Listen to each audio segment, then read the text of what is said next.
Hello student, मैं हूं राजेंद्र कुमार मरकाम। आप सभी का पुनः हार्दिक स्वागत करता हूं। इस वीडियो में अंत तक बने रहिए। तो चलिए शुरू करते हैं। तो आज हम जो है कक्षा 10वीं विज्ञान के अंतर्गत जो है अध्याय 2 अम्ल क्षारक एवं लवण भाग 2 के अंतर्गत आयनीकरण के बारे में अध्ययन करेंगे। आयनीकरण को अंग्रेजी में जो है आयोनाइजेशन कहते हैं। तो चलो आयनीकरण को समझने से पहले जो है हम इसका प्रयोग करके देखते हैं, परीक्षण करके देखते हैं कि आयनीकरण वास्तव में होता क्या है। आयनीकरण को समझने के लिए हम यहाँ पर एक प्रैक्टिकल करके देखते हैं। यहाँ पर मैं एक विद्युत परिपथ लिया हूँ, यहाँ पर सेल लगाया जाता है और यह है हमारा स्विच, ऑन ऑफ होता है। ये ऑफ हो गया, ये ऑन, और यहाँ पर है हमारा बल्ब होल्डर। तो मैं क्या है यहाँ पर सोलर पैनल की सहायता से विद्युत करंट प्रवाहित कर रहा हूँ। यहाँ पर पॉजिटिव कनेक्शन है, यहाँ पर इस पर निगेटिव कनेक्शन है। आप विद्युत परिपथ को नीचे से देख सकते हैं। जो पॉजिटिव कनेक्शन है इस तार के माध्यम से यहाँ आता है, यहाँ पर स्विच लगा हुआ है। जब स्विच को हम ऑन करते हैं तो विद्युत धारा इस दिशा में प्रवाहित होता है और इस तरफ से जो है निगेटिव कनेक्शन जुड़ा हुआ है। ये तार जो है यहाँ तक है। अब इसी के उस पर जो है हमारा क्या बल्ब होल्डर लगा हुआ है और यहाँ पर जो है हमारा जो है तार टूटा हुआ है। या इस तार के मध्य जो है हम किसी विलयन के मध्य से जो है हम विद्युत धारा को प्रवाहित करेंगे। अगर वह विलयन में आयनिक यौगिक उपस्थित हैं, अर्थात कोई यौगिक यदि धन और ऋण आवेश में टूटता है तो वो यौगिक जो है विद्युत धारा को प्रवाहित करेगी, जिसके कारण विद्युत धारा यहाँ से होते हुए जो है बल्ब होल्डर तक पहुँचेगी और बल्ब या फिर जो विद्युत पंखा है वो क्या है चलने लगेगी। तो चलो इसी के बारे में हम प्रैक्टिकल करते हैं। तो सबसे पहले जो है मैं यहाँ पर कनेक्शन दे दिया है और यहाँ से जो है मैं इस दो धातु के छड़ यहाँ पर मैं एक प्लास्टिक के ढक्कन में लगा दिया है और इसको हम जो है सबसे पहले आशुद्ध जल में प्रैक्टिकल करेंगे। कहाँ पर? आशुद्ध जल में इसको डुबोएंगे दोनों धातु के छड़ को। क्या अशुद्ध जल में या फिर अशुद्ध जल की सहायता से जो है ये जो है विद्युत आवेश को एक छड़ से दूसरे छड़ तक पहुँचाते हैं या नहीं। चलो करके देखते हैं। सबसे पहले मैं यहाँ पर अशुद्ध जल लिया हूँ। कौन सा जल लिया हूँ? अशुद्ध जल, डिस्टिल्ड वाटर, जिसमें किसी प्रकार के मिनरल्स खनिज नहीं पाए जाते हैं। तो देखते हैं। सबसे पहले मैं इस जो है धातु के रॉड को इसके अंदर में डुबा देता हूँ। मैंने डुबा दिया है।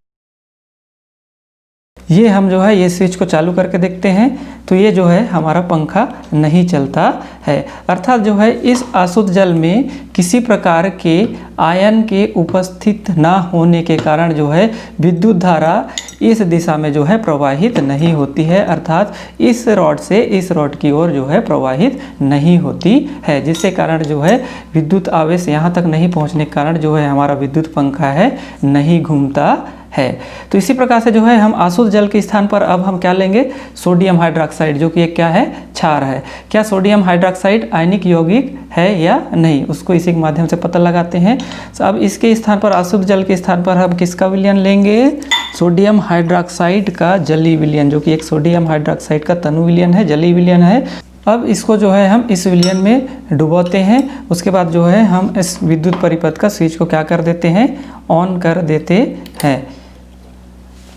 तो देखते हैं कि जो है हमारा विद्युत पंखा चलने लगता है। आप देख सकते हैं मैं यहाँ पर बल्ब का प्रयोग नहीं किया हूँ। किसका किया हूँ? विद्युत पंखा का किया हूँ। देखो, अर्थात जो है इस एक धातु के रॉड से दूसरे रॉड तक जो है ये सोडियम हाइड्रोक्साइड के आयन विद्युत के आवेश को ले जाने का काम करते हैं। अर्थात जो है ये सोडियम हाइड्रोक्साइड जो है जलीय विलयन में जो है सोडियम प्लस आयन और OH माइनस आयन में टूट जाता है। ऐसे यौगिक जो जलीय विलयन में अपने धन आयन और ऋण आयन में टूटते हैं, ऐसे यौगिकों को ही हम क्या कहते हैं? आयनिक यौगिक कहते हैं। आप देख सकते हैं जैसे ही मैं इसको इस सोडियम हाइड्रोक्साइड के तनु विलयन से निकाल देता हूँ तो जो है पंखा घूमना क्या हो जाता है? बंद हो जाता है। जैसे ही मैंने यहाँ पर इसको डुबा देता हूँ ये विद्युत पंखा जो है पुनः चलना प्रारंभ हो जाता है। अर्थात जो है सोडियम हाइड्रोक्साइड के आयन जो है विद्युत आवेश को एक सिरे से दूसरे सिरे तक पहुँचाने का काम करते हैं। उसी प्रकार से जो है हाइड्रोक्लोरिक अम्ल, जो कि एक एसिड है, अम्ल है, उसको भी हम जब जलीय विलयन में उसका तनु विलयन बनाते हैं तो उसके भी जो आयन होते हैं वो भी विद्युत आवेश को एक सिरे से दूसरे सिरे तक पहुंचाने का काम करते हैं। तो आप लोगों ने जो है इस प्रयोग के माध्यम से समझ ही गए होंगे।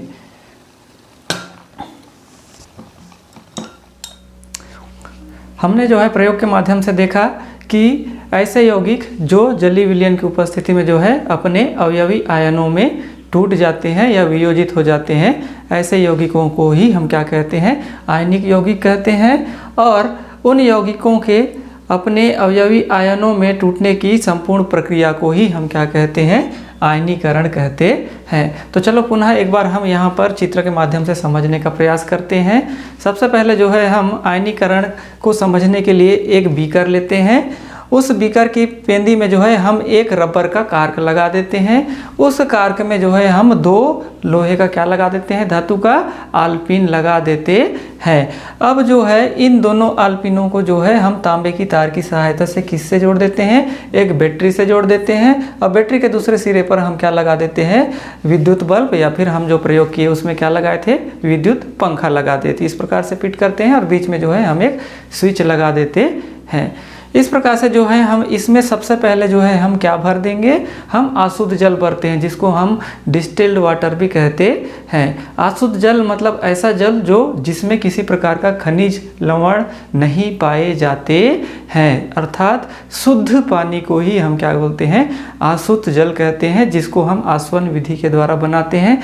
आसवन विधि के द्वारा अर्थात हम पानी को उबालते हैं, उबालने के बाद जो वाष्प बनता है, जल वाष्प बनता है, उस जल वाष्प को ठंडा करने के बाद जो हमें पानी प्राप्त होता है वही होता है हमारा अशुद्ध जल। सबसे पहले जो है हम यहाँ पर अशुद्ध जल को इतना डालते हैं बीकर में। डालने के बाद जो है हम यहाँ से विद्युत धारा प्रवाहित करते हैं। तो जो है यह बल्ब या विद्युत पंखा जो हम प्रयोग के माध्यम से किए थे वो नहीं जलता है या नहीं चलता है, क्योंकि यह अशुद्ध जल में किसी प्रकार के आयन नहीं पाए जाते हैं, खनिज तत्व नहीं पाए जाते हैं। उसी के बाद जो है हम इसी अशुद्ध जल में क्या डाल दिए थे, सोडियम हाइड्रोक्साइड, जो कि क्या है, क्षार है। क्या डाल दिए थे, सोडियम हाइड्रोक्साइड। जब हम इसमें सोडियम हाइड्रोक्साइड जैसे ही पानी में मिला देते हैं तो यह सोडियम हाइड्रोक्साइड जो है सोडियम प्लस आयन और किसमें, OH माइनस आयन में टूट जाता है, अर्थात अपने अवयवी आयनों में जो है ये वियोजित हो जाता है। यही आयन जो है एक पिन से दूसरे पिन तक जो है विद्युत आवेश को क्या करते हैं, इस दिशा में ले जाते हैं, जिसके कारण यह विद्युत धारा या विद्युत जो है परिपथ क्या हो जाता है, पूरा हो जाता है। और विद्युत धारा इस दिशा से होते हुए यहाँ से होते हैं कहाँ तक पहुँच जाता है, विद्युत बल्ब या विद्युत पंखा तक पहुँच जाता है, जिससे कारण यह विद्युत बल्ब जलने लगता है या फिर विद्युत पंखा क्या होता है, चलने लग जाता है। उसी प्रकार से हम सोडियम हाइड्रोक्साइड के स्थान पर यदि हम कोई अम्ल लेते हैं, जैसे है हमारा हाइड्रोक्लोरिक अम्ल। जब हम पानी में हाइड्रोक्लोरिक अम्ल का तनु विलयन बनाते हैं तो यह हाइड्रोक्लोरिक अम्ल भी अपने अवयवी आयनों में आयनित हो जाता है, टूट जाता है। जैसे यह H+ आयन और क्लोराइड माइनस आयन में टूट जाता है। यही आयन जो होते हैं यहाँ पर एक धातु पिन से दूसरे धातु पिन तक जो है विद्युत आवेश को ले जाने का काम करते हैं। इसी प्रकार से जो है यह विद्युत परिपथ जो है पूरा हो जाता है और सामने जो भी हम उपकरण विद्युत उपकरण लगाए हैं वो क्या हो जाता है, चलने लग जाता है। जो है आयनीकरण के बारे में जो है बहुत सारे वैज्ञानिकों ने अपना अलग अलग विचार प्रस्तुत किया था। उनमें से एक वैज्ञानिक है जिनका नाम है ऑगस्ट आरेनियस। क्या नाम है, ऑगस्ट आरेनियस है।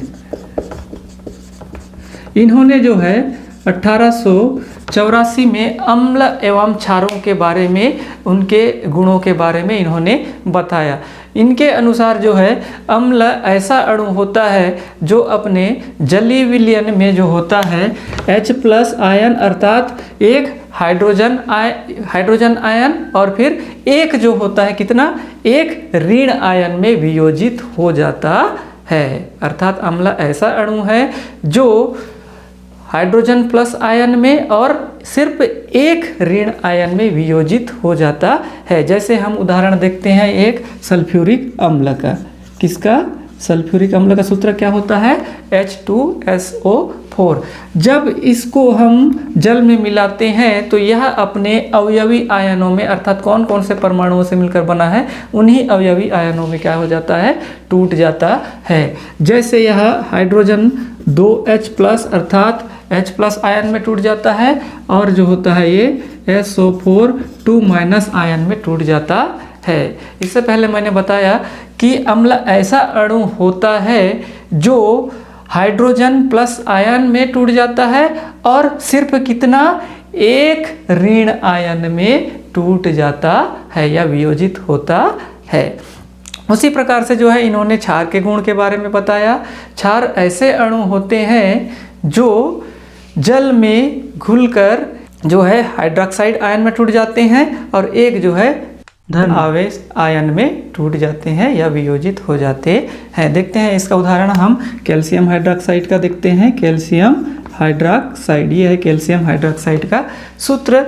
जब इसको हम कहाँ पर मिलाते हैं, पानी में मिलाते हैं, तो ये जो है कैल्शियम+ आयन में टूट जाता है। उसके बाद जो है ये हाइड्रोक्साइड - आयन में टूट जाता है। क्षार ऐसे अणु होते हैं जो जलीय विलयन में हाइड्रोक्साइड- आयन में टूट जाते हैं और सिर्फ कितने, सिर्फ एक प्लस आयन में या धन आयन में टूट जाते हैं। अर्थात जो है इन आयनिक यौगिकों की आयनित होने की प्रकृति जो है इनकी किसी विलयन में उनकी सांद्रता और उनके आयनन की क्षमता पर निर्भर करता है। उसी प्रकार से देखते हैं, क्या सभी हाइड्रोजन परमाणु वाले जो यौगिक होते हैं क्या वे सभी अम्ल होते हैं या फिर नहीं। जैसे कि हमने देखा यहाँ पर कुछ किसका, HCl हाइड्रोक्लोरिक अम्ल, और यहाँ पर हम उदाहरण देखते हैं किसका, ग्लूकोज का C6H12O6। ये ग्लूकोज का सूत्र है और ये किसका सूत्र है, हाइड्रोक्लोरिक अम्ल का सूत्र है, रासायनिक सूत्र है। तो हाइड्रोक्लोरिक अम्ल जो है पानी की उपस्थिति में, पानी के जलीय विलयन में जो, पानी के विलयन में जो है ये जो होता है H+ आयन में टूट जाता है और क्लोराइड - आयन में टूट जाता है। और जो होता है ये जो होता है एक सिरे से दूसरे सिरे तक विद्युत आवेश का चालन करता है, ले जाता है, अर्थात यह क्या है, अम्ल है। उसी प्रकार से देखते हैं हम, ये क्या है, ग्लूकोज का सूत्र है। ग्लूकोज का जो रासायनिक सूत्र होता है C6H12O6 होता है। देखो ऊपर हाइड्रोक्लोरिक अम्ल में भी जो है हाइड्रोजन परमाणु है और जो ग्लूकोज में भी है इसमें भी क्या है, ये 12 हाइड्रोजन परमाणु है। हम ये इसके माध्यम से ये जानने का प्रयास करेंगे कि ऐसे सभी यौगिक जिनमें हाइड्रोजन परमाणु उपस्थित होता है क्या ये सभी अम्ल होते हैं।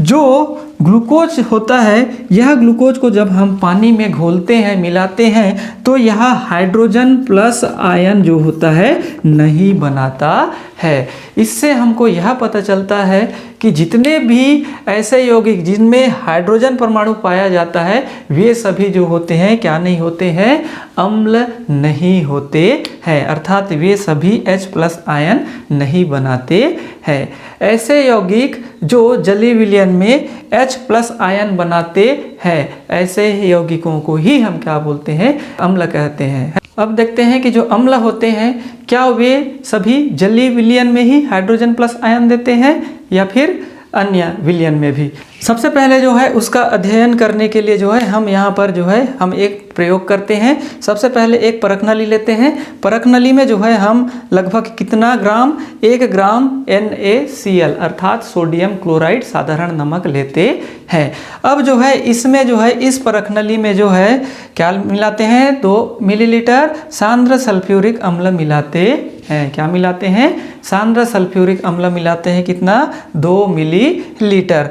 तो जो है हम उसके पश्चात जो है इसी परख नली के मुंह पर हम क्या लगा देते हैं, कार्क लगा देते हैं, जिसमें एक निकास नली लगा हुआ रहता है। अब जो है हम इस निकास नली के मुंह पर जो है हम एक शुष्क नीला लिटमस पेपर लेते हैं। कैसा लिटमस पेपर लेते हैं, शुष्क अर्थात सूखा वाला नीला लिटमस पेपर ले जाते हैं। जब हम इस निकास नली के मुंह पर सूखा वाला नीला लिटमस पेपर ले जाते हैं तो नीला लिटमस पेपर के रंग में किसी प्रकार का परिवर्तन दिखाई नहीं देता है, अर्थात परिवर्तन नहीं होता है। उसके बाद जो है हम इस नीला लिटमस पेपर को जो है हम पानी में क्या करते हैं, भिगाते हैं।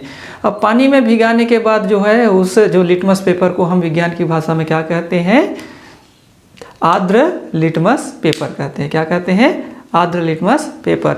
अब जो है हम इस निकास नली के मुंह पर जो है उस आर्द्र लिटमस पेपर को ले जाते हैं, तो जो है आर्द्र लिटमस पेपर का जो रंग है वह नीले रंग से कैसा हो जाता है, लाल हो जाता है। अर्थात इससे हमको यह पता चलता है कि जो अम्ल होता है या फिर जो सांद्र सल्फ्यूरिक अम्ल, जो भी अम्ल होते हैं वे जो होते हैं जलीय विलयन की उपस्थिति में ही या फिर जल की उपस्थिति में ही अपना क्या अम्लीय व्यवहार प्रदर्शित करते हैं। किसकी उपस्थिति में, जल की उपस्थिति में ही अम्लीय व्यवहार प्रदर्शित करते हैं। अर्थात जो अम्ल होते हैं वो जल की उपस्थिति में ही कौन से प्लस आयन बनाते हैं, हाइड्रोजन प्लस आयन में वियोजित हो जाते हैं, टूट जाते हैं। ऐसे यौगिकों को या ऐसे अणु को हम क्या कहते हैं, अम्ल कहते हैं। उसी प्रकार से एक दूसरे प्रकार के अणु होते हैं जो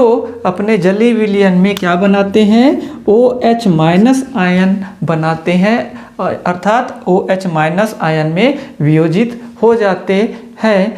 ऐसे यौगिकों को हम क्या कहते हैं, क्षार कहते हैं। क्या कहते हैं, क्षार कहते हैं।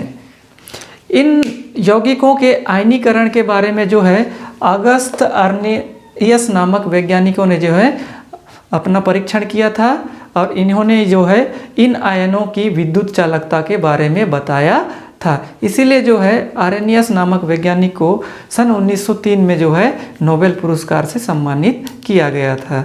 अब पढ़ेंगे हम अम्ल व क्षार के विलयन की प्रबलता एवं दुर्बलता के बारे में। किसी भी अम्ल व क्षार की प्रबलता व दुर्बलता उसके आयनीकरण पर निर्भर करता है।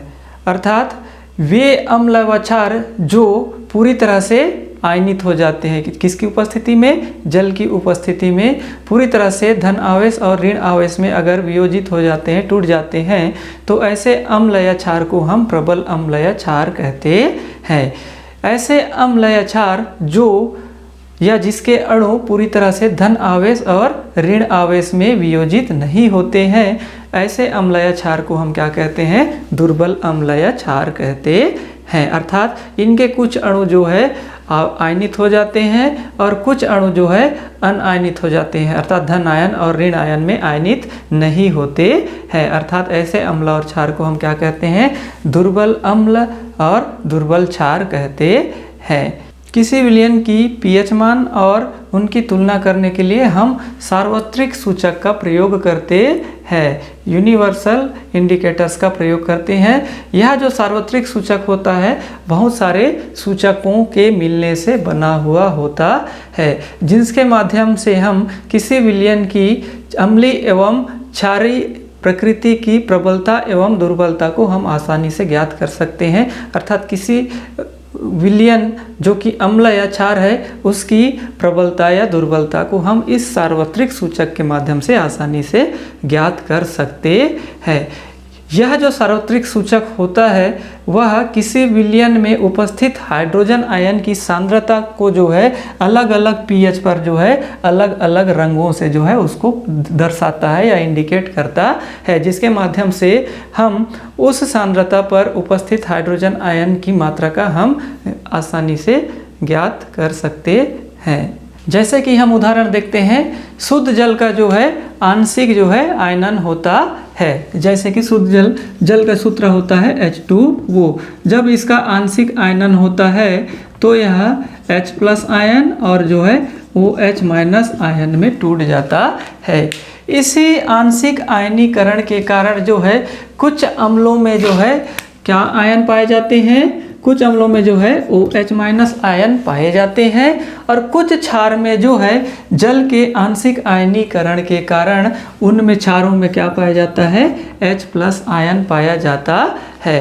अर्थात किसी विलयन में या किसी अम्ल या क्षार के विलयन में जो होता है H प्लस आयन और OH माइनस आयन का व्युत्क्रमानुपाती क्या होता है, संबंध होता है। यदि किसी विलयन में H प्लस आयन की सांद्रता अधिक है तो फिर OH माइनस आयन की सांद्रता क्या होगी, कम होगी। और किसी विलयन में यदि OH माइनस आयन की सांद्रता अधिक है तो उस विलयन में जो है H प्लस आयन की सांद्रता क्या होगी, कम होगी, अर्थात एक दूसरे के विपरीत उनकी सांद्रता होती है। अर्थात हम इस pH स्केल की सहायता से हम इस OH प्लस आयन और OH माइनस आयन की बीच के सांद्रता को ज्ञात करते हैं, जिसके माध्यम से हम किसी विलयन की प्रकृति और उसकी प्रबलता को आसानी से ज्ञात कर सकते हैं। जैसे कि हम इस pH स्केल में देखते हैं, जब किसी विलयन में H प्लस आयन और OH माइनस आयन की सांद्रता बराबर होती है तो उस विलयन को हम कौन सा विलयन कहते हैं, उदासीन विलयन कहते हैं। और उस विलयन का pH मान कितना होता है, 7 होता है। उदाहरण के लिए किसका, पानी का pH मान कितना होता है, 7 होता है। अर्थात पानी में जो है बराबर संख्या में H प्लस आयन और OH माइनस आयन की सांद्रता होती है। जैसे ही हम इस pH पैमाना में 7 से 0 की pH की ओर जाते हैं तो H प्लस आयन की सांद्रता क्या होती जाती है, बढ़ती जाती है। अर्थात अम्लीय प्रवृत्ति या अम्लीय प्रकृति बढ़ती जाती है। अर्थात 0 pH पर सबसे अधिक क्या होता है, अम्लीय प्रकृति होती है। अर्थात 0 pH पर जो है हाइड्रोजन आयन की सांद्रता अधिक होती है और जो होता है हाइड्रोक्साइड आयन मतलब OH माइनस आयन की सांद्रता यहाँ पर नहीं पाई जाती है। जैसे जैसे आगे की ओर हम चलते जाते हैं उसी प्रकार से जो है H प्लस आयन की सांद्रता धीरे धीरे कम होते जाती है और जो होता है OH माइनस आयन की सांद्रता बढ़ते जाती है। लेकिन OH माइनस आयन की सांद्रता जो है H प्लस आयन की सांद्रता से यहाँ तक 6.9 pH तक कम ही होती है। जैसे ही हम 7 pH से 14 pH की ओर बढ़ते हैं OH माइनस आयन की सांद्रता क्या होती है, बढ़ती जाती है और जो होता है H प्लस आयन की सांद्रता कम होती है। और 14 pH पर जो होता है OH माइनस आयन की सांद्रता सर्वाधिक होती है और H प्लस आयन की सांद्रता कम होती है।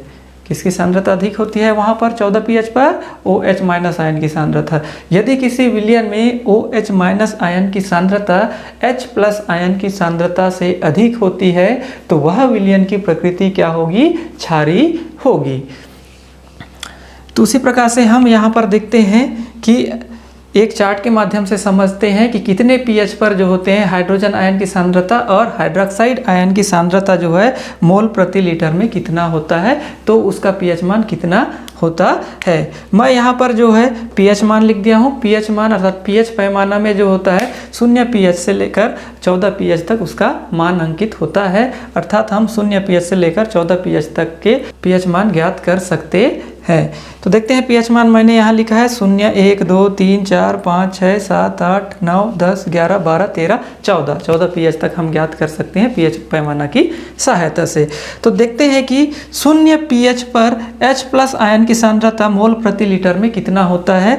अर्थात 0 pH पर जो होता है H प्लस आयन की सांद्रता जो होती है पूरा होता है, अर्थात पूरी तरह से यहाँ पर इस विलयन में क्या होंगे, H प्लस आयन ही होते हैं। और इसमें जो है हाइड्रोक्साइड आयन की जो सांद्रता होती है बिल्कुल नहीं होती है। अर्थात 14 pH तक हम माप सकते हैं pH मान, तो यहाँ पर -14 मतलब बिल्कुल भी यहाँ पर हाइड्रोक्साइड आयन जो होते हैं नहीं पाए जाते हैं। इसलिए यह पूरी तरह से क्या हाइड्रोजन आयन से बना हुआ विलयन है, अर्थात क्या है, एक अम्ल है।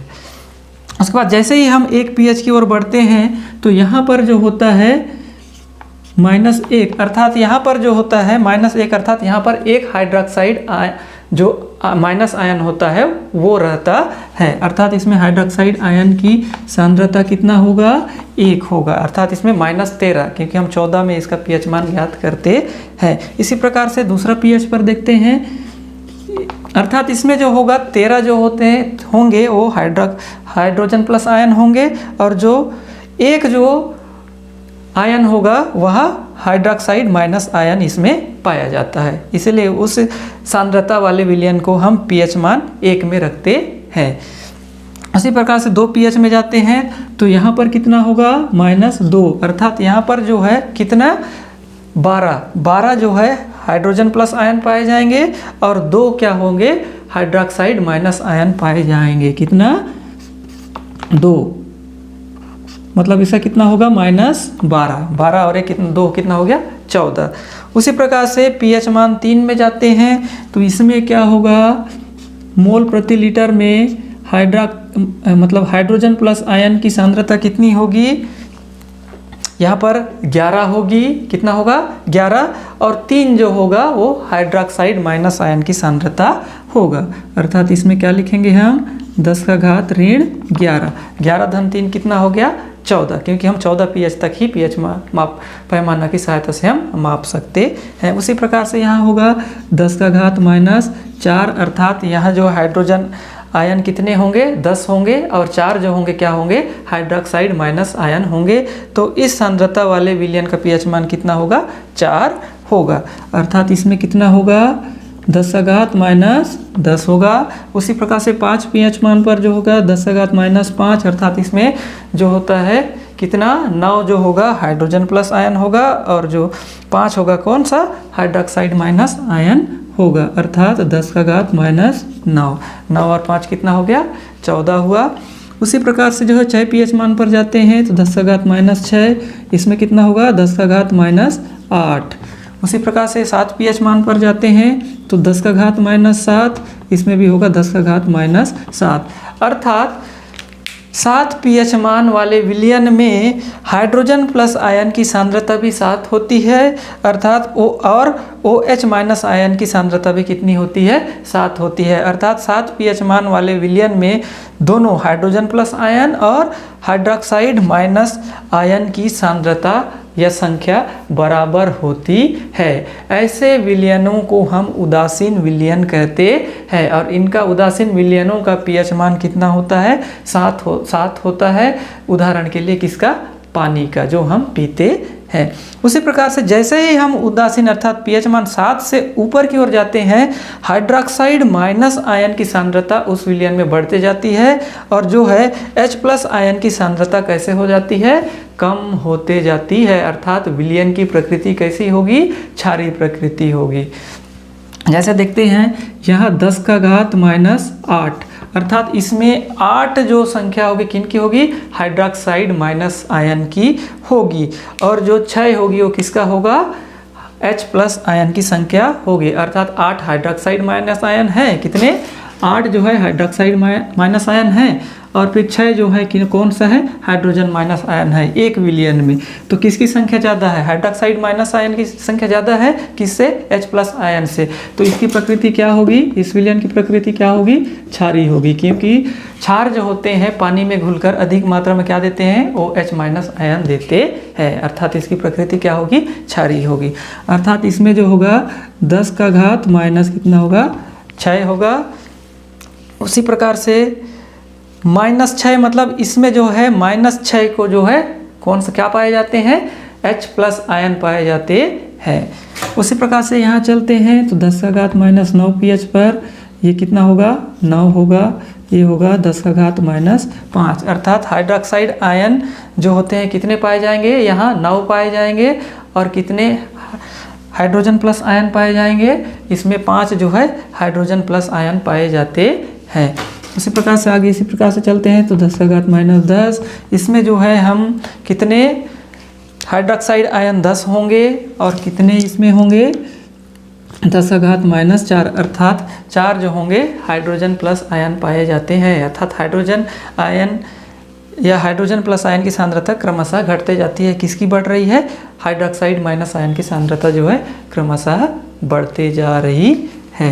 उसी प्रकार से यहाँ है 10 का घात -11 होगा, 10 का घात -3, 11 और 3 कितना हो गया 14 हो गया, क्योंकि ये वाला लाइन जो है हाइड्रोक्साइड माइनस आयन की सांद्रता है मोल प्रति लीटर में। अर्थात इसकी सांद्रता 14 में से 3 माइनस है, मतलब जो -3 है वो हाइड्रोजन प्लस आयन है इसमें, है ना। और ये लाइन वाला है हाइड्रोजन प्लस आयन का मोल प्रति लीटर में। अर्थात इसमें जो है 10 का घात माइनस कितना है 11, -11 मतलब जो है 11 जो आयन है वो किन की संख्या है कुल हाइड्रोक्साइड माइनस आयन की सांद्रता को दर्शा रहा है। 11 + 3 करेंगे तो कितना हो गया 14, अर्थात 3 जो आयन है यहाँ पर हाइड्रोजन प्लस आयन पाए जाते हैं। उसी प्रकार से यहाँ है 10 का घात -12, तो 10 का घात -2, यहाँ पर आएगा 10 का घात -13, यहाँ आएगा 10 का घात -1, यहाँ पर आएगा 10 का घात -14, अर्थात इसमें हाइड्रोजन प्लस आयन बिल्कुल भी नहीं पाया जाता है। और जो है 10 का घात -0, अर्थात इसमें जो है -0 मतलब जो है इसमें पूरी तरह से कौन से आयन पाए जाते हैं, हाइड्रोक्साइड माइनस आयन पाए जाते हैं। अर्थात यह सबसे अधिक शक्तिशाली क्षार, प्रबल क्षार होगा, यहाँ सबसे अधिक अम्लीय होगा, सबसे प्रबल अम्लीय। अर्थात इसमें जो है पूरी तरह से हाइड्रोजन प्लस आयन है और जो हाइड्रोक्साइड माइनस आयन है पूरा 14 के 14 माइनस है, अर्थात एक भी हाइड्रोक्साइड आयन 0 pH पर नहीं पाया जाता है। अर्थात इन्हीं हाइड्रोजन प्लस आयन और इन्हीं हाइड्रोक्साइड माइनस आयन की सांद्रता के आधार पर हम किसी विलयन के pH मान का निर्धारण करते हैं। pH मान के आधार पर ही हम किसी विलयन के अम्लीय एवं क्षारीय और उदासीन प्रकृति को ज्ञात कर सकते हैं आसानी से। अब देखते हैं दैनिक जीवन में pH का महत्व। हमारे जो दैनिक जीवन में है ये pH का क्या क्या महत्व होता है कि चूँकि जो है हमारे शरीर में जो है जैविक प्रक्रियाओं के संचालन के लिए जो है बहुत सारे द्रव की आवश्यकता होती है। इन द्रवों का जो है अलग अलग pH मान होता है। इन्हीं एक निश्चित pH मान पर जो है हमारे शरीर के अंदर जितने भी जैव रासायनिक प्रक्रियाएं होती है वो संपूर्ण होती है। यदि वह pH मान में उतार चढ़ाव आ जाता है तो हमारे शरीर में जितनी भी जैविक प्रक्रियाएँ होते रहती हैं वो जो उनमें जो है असंतुलन आ जाता है। उनमें से जो है हम कुछ जो है महत्व के बारे में अध्ययन करते हैं। यहाँ है पाचन की प्रक्रिया में pH का महत्व। हमारे जो है पाचन प्रक्रिया के अंतर्गत जो है बहुत सारे जो है एंजाइम बनते हैं, प्रकीर्णक बनते हैं जो अलग अलग pH मान पर जो है भोजन को पचाने का काम करते हैं। उनमें से एक है हाइड्रोक्लोरिक अम्ल जो कि हमारे अमाशय से, स्टमक से जो है स्रावित होता है। अर्थात जो स्रावित होने वाला हाइड्रोक्लोरिक अम्ल होता है वो तनु हाइड्रोक्लोरिक अम्ल होता है जो भोजन को अम्लीय प्रकृति का बनाता है और भोजन को पचाने में मदद करता है और भोजन में उपस्थित जितने भी सूक्ष्म जीव हैं उनको नष्ट करता है। यदि हमारे अमाशय में भोजन का जो पाचन है वो किसी कारण से रुक जाता है, अर्थात अपच की स्थिति आ जाता है, तो उस समय जो है हाइड्रोक्लोरिक अम्ल की मात्रा जो है हमारे अमाशय में क्या होती है, बढ़ जाती है, जिसके कारण जो है हमें जलन या फिर दर्द महसूस होता है और हमें खट्टा खट्टा सा क्या होता है, डकार आने लगता है। इस स्थिति में जो है इस जलन या दर्द को दूर करने के लिए जो है हम मनुष्यों को या उस बीमारी से ग्रसित व्यक्ति को जो है प्रति अम्ल देते हैं। प्रति अम्ल जो होता है दुर्बल क्षार को कहते हैं, अर्थात दुर्बल क्षार हम उनको देते हैं जिसके कारण जो है वो तनु हाइड्रोक्लोरिक अम्ल को जो है क्या कर देता है, उदासीन कर देता है, उसके जो प्रबलता को है वो दुर्बल क्षार जो है कम कर देता है। इन्हीं दुर्बल क्षारों को हम क्या कहते हैं, प्रति अम्ल कहते हैं, एंटासिड कहते हैं। उसी प्रकार से दूसरा महत्व देखते हैं रक्त का pH और जैविक प्रक्रियाएं। रक्त का pH मान जो होते हैं, जो मनुष्य का रक्त का pH मान होता है वो 7.4 pH होता है। 7.4 अर्थात वो कैसे होगा, क्षारीय प्रकृति का होता है। कैसे प्रकृति का होता है, क्षारीय प्रकृति का होता है। इसी pH मान पर अर्थात 7.4 pH पर ही जो है रक्त में जितने भी हमारे शरीर के लिए आवश्यक रासायनिक पदार्थ होते हैं उनका संतुलन एक समान बना हुआ रहता है। अर्थात हमारे शरीर की जैविक प्रक्रियाओं के संचालन के लिए जो है रक्त में उन रासायनिक पदार्थों का संतुलन भी आवश्यक होता है, जिसके लिए रक्त का pH मान जो है कितना होना चाहिए, 7.4 हमेशा होना चाहिए। तभी हमारी जो है जैविक प्रक्रियाएं भी संतुलित रूप से संचालित होंगी। उसके बाद तीसरा महत्व देखते हैं लार का pH। लार का pH भी हमारे जैविक प्रक्रिया में महत्वपूर्ण भूमिका निभाता है। चूँकि हमारा दांत जो है, दांत के सबसे ऊपर एक इनामेल नामक एक आवरण पाया जाता है जो टोपी के समान दांत को ऊपर से ढका हुआ रहता है। और जो यही इनामेल जो होता है यही हमारे शरीर के या फिर संपूर्ण शरीर का सबसे कठोर अंग में से एक होता है। कौन सा, इनामेल। यह इनामेल जो है कैल्शियम फास्फेट का बना हुआ होता है। यदि हमारे लार का pH मान जो है या लार का जो प्रकृति है अम्लीय हो जाता है तो जो है हमारा दांत जो है सड़ने लग जाता है। कैसे हो जाता है? सड़ने लग जाता है। इसलिए हमें जो है क्षारीय प्रकृति वाला दंत मंजन जो है हमें घिसने को दिया जाता है, जिससे हम उस दांत को सड़ने से बचा सकते हैं। उसी प्रकार से अगला महत्व है पीएच और पौधों व जंतुओं की आत्मरक्षा। पीएच और इन जंतुओं की आत्मरक्षा से क्या आपस में क्या संबंध है? क्योंकि हम जानते हैं कि बिच्छू, चींटियाँ जितने भी होते हैं और कुछ पौधे भी जो होते हैं वो किसी अपनी सुरक्षा के लिए जो है कुछ एसिड को छोड़ते हैं। जैसे हम कभी बिच्छू को छूते हैं तो बिच्छू जो है अपने डंक के माध्यम से जो है एक अम्ल को हमारे शरीर में इंजेक्ट कर देता है, पहुंचा देता है, जिसके कारण हमें जलन या दर्द महसूस होने लगता है। उसी प्रकार से पौधे भी जो होते हैं अपने कुछ रेशे के माध्यम से जो है जंतुओं के शरीर में जो है कुछ अम्ल को छोड़ देते हैं, और जिसके माध्यम से जो है जंतु उनसे दूर रहते हैं और वे अपने इन पीएच मान के माध्यम से जो है अपनी आत्मरक्षा कर लेते हैं। जैसे कि चींटियाँ जो है अपनी आत्मरक्षा के लिए मनुष्य को काटकर जो है फार्मिक अम्ल को छोड़ देते हैं, जिसके कारण जो है उनके शरीर में क्या होने लगती है? जलन होने लगती है, और वो उन चींटियों से क्या हो जाते हैं? दूर भाग जाते हैं, जिसके कारण चींटियाँ इन्हीं पीएच का उपयोग करके अपनी आत्मा का रक्षा करते हैं। उसी प्रकार से देखते हैं अगला महत्व मिट्टी का पीएच व फसल उत्पादन। अर्थात फसल के उत्पादन के लिए जो है हमारे मिट्टी के एक निश्चित पीएच मान होना चाहिए, तभी हम फसल का उत्पादन उस मिट्टी में हम कर सकते हैं। अर्थात फसल उत्पादन के लिए जो है मिट्टी का पीएच मान 6 से लेकर 8 के मध्य होना चाहिए। यदि कभी किसी कारण से पीएच मान कम या 8 से ज़्यादा, 6 से कम या फिर 8 से ज़्यादा हो जाता है तो हम वहाँ पर चूना, राख, इसी अन्य प्रकार के खादों का प्रयोग करके हम उस मिट्टी का पीएच मान को क्या करते हैं? संतुलित बनाए रखते हैं, जिससे कारण हम उस भूमि से अधिक मात्रा में फसल का उत्पादन कर सकते हैं। तो आज का क्लास को जो है हम यहीं समाप्त करते हैं। अगली क्लास में जो है हम लवण की प्रकृति और अम्लीय वर्षा के बारे में अध्ययन करेंगे। तो जय हिंद, जय भारत।